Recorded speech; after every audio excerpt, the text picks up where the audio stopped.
আজ একটা প্রতিবাদী কবিতা বলি। আমার লেখা প্রতিবাদী কবিতা। পরিযায়ী।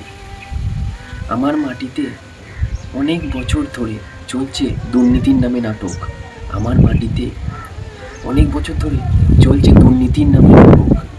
যুব সমাজ ভিন রাজ্যে কাজের নামে হয়ে আছে আটক। যুব সমাজ ভিন রাজ্যে কাজের নামে হয়ে আছে আটক। শাসক বলছে আমি আছি তো, চিন্তা কিসের তোমার? শাসক বলছে আমি আছি তো, চিন্তা কিসের তোমার? চোর আর তোলাবাজদের কালো টাকা ওটাও তো দরকার। শাসক বলছে আমি আছি তো, চিন্তা কিসের তোমাদের? চোর গুন্ডা তোলাবাজদের কালো টাকা ওটাও তো দরকার আমাদের। পরীক্ষাতে দুর্নীতি হয়, নিয়োগ নিয়োগ কখনো স্বচ্ছ নয়। পরীক্ষাতেও দুর্নীতি হয়, নিয়োগ কখনো স্বচ্ছ নয়। নিয়োগ কখনো স্বচ্ছ নয়। চাকরিটা এখন ওই মাঝ আকাশে, চাকরিটা এখন মাঝ আকাশে বেসুরে গায়, বেসুরে গান গায়। চাকরিটা এখন মাঝ আকাশে বেসুরে গান গায়। শিল্প যখন পায়ের তলায়, বন্দি চাবি তালায়। শিল্প যখন পায়ের তলায়, বন্দি চাবি তালায়।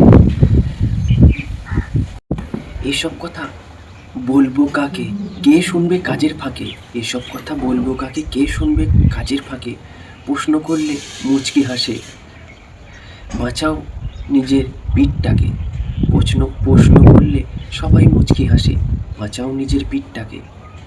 আমার মাটিতে অনেক বছর চলছে দুর্নীতির নামে নাটক। যুব সমাজ ভিন রাজ্যে কাজের নামে আটক। শাসক বলছে আমি তো আছি, চিন্তা কিসের তোমাদের? চোর গুন্ডা তোলাবাজদের কালো টাকাটাও চাই আমাদের। পরীক্ষাতে দুর্নীতি হয়, নিয়োগ কখনো স্বচ্ছ নয়। পরীক্ষাতেও দুর্নীতি হয়, নিয়োগ কখনো স্বচ্ছ নয়। চাকরিটা এখন মাঝ আকাশে বেসুরে গান গায়। চাকরিটা এখন মাঝ আকাশে বেসুরে গান গায়। শিল্প এখন পায়ের তলায়, বন্দি চাবি তালায়। শিল্প এখন পায়ের তলায়, বন্দি থাকে চাবি তালায়। এই কথা আমি বলবো কাকে, কে শুনবে কাজের ফাঁকে? প্রশ্ন করলে সবাই মুচকি হাসে, হুমকি দিতে আসে, বাঁচাও নিজের পিঠটাকে।